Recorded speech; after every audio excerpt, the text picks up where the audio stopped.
Seconda corsa, 4 anni al via sul miglio in 11 dietro la macchina, 1 Air Force One, 2 Always on My Mind, 3 Alfredo Dipa, 4 Chocolat Chaud, 5 Allure GSO, 6 Aspirinetta Oil, seconda linea, 7 Arancia Jet, 8 Alba di Rob Winner, 9 Antoniano, 10 Emily Pan, 11 Amleto Capar. Favori in chiusura per Chocolat Chaud, Gennaro Amitrano in sediolo numero 4 dello schieramento. Alternativa principale Allure GSO insieme ad Arancia Jet, macchina che stacca con Chocolat Chaud in vantaggio, l'attacca Allure GSO, mentre ha sbagliato Air Force One. In terza posizione c'è alla corda Always on My Mind, ma scende in seconda Allure GSO dopo 100 metri di gara. In quarta vediamo Arancia Jet, intanto i primi 200 in 14,6 e all'esterno risale subito Emily Pan che raggiunge Allure GSO, si porta su Chocolat Chaud dopo 400 metri di gara alla pariglia.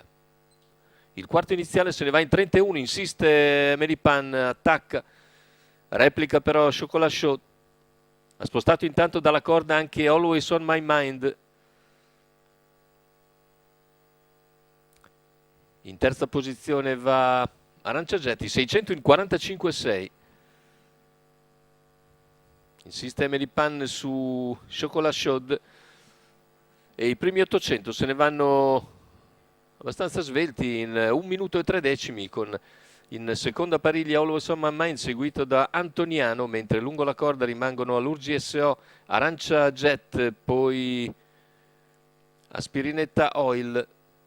Intanto il chilometro completato dalla testa in 1:15,2 con Chocolat Chaud in vantaggio, seguita alla corda da Allure GSO, all'esterno i 6 premi di Pan, seguita a sua volta da Always on My Mind, poi Arancia Jet lungo la corda e all'esterno Antoniano, 400 alla conclusione, il parziale in 14,4. Cala Emily Pan mentre Chocolat Chaud si mantiene in vantaggio nei confronti di Allure GSO, anche Arancia Jet sarà sotto lungo la corda, gli altri sono più indietro. Si mantiene in vantaggio Chocolat Chaud dal completamento della piegata, ingresso addirittura d'arrivo, seconda posizione per Allure GSO davanti ad Arancia Jet.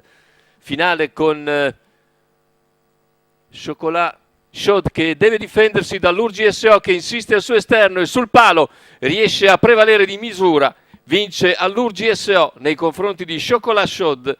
Al terzo Arancia Jet, 29,2 a chiudere, 1,14 netto la media al chilometro.